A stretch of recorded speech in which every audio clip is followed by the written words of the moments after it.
Hey there, Grasshopper here again. This time we're looking at the Mage of the Ascension Tarot deck, the 9 of Dynamism. And what we have here is a woman sitting up with all of these various sharp, pointy things sort of floating over her head, a couple of skulls at her feet.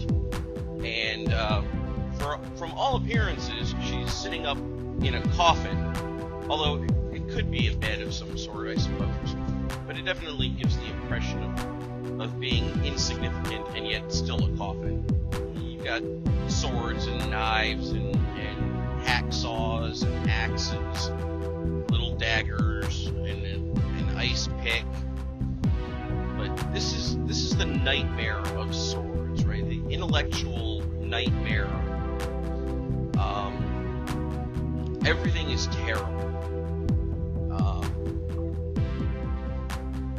You have to understand in the everything is terrible aspect of this card is that it's literally all in your head. Swords are all about thinking, and you can see that none of those weapons are actually being held by anybody. They're sort of floating there in space, which definitely indicates that they are fears and terrors that are happening inside her mind and is waking her up in the middle of the night. She's so terrified.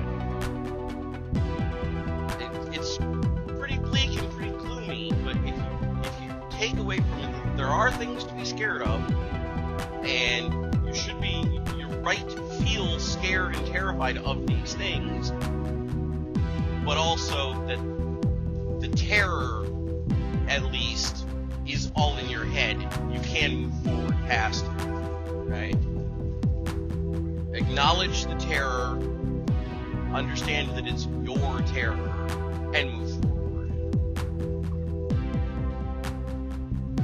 And yeah, it's pretty bleak. And that's it for the 9 of Dynamism. See you on the next card. Hey, if you like this video, why don't you give a like down below? You can subscribe there on the left or hitting the subscribe button underneath.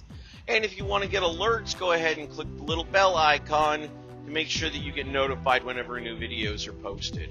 And hey, thank you.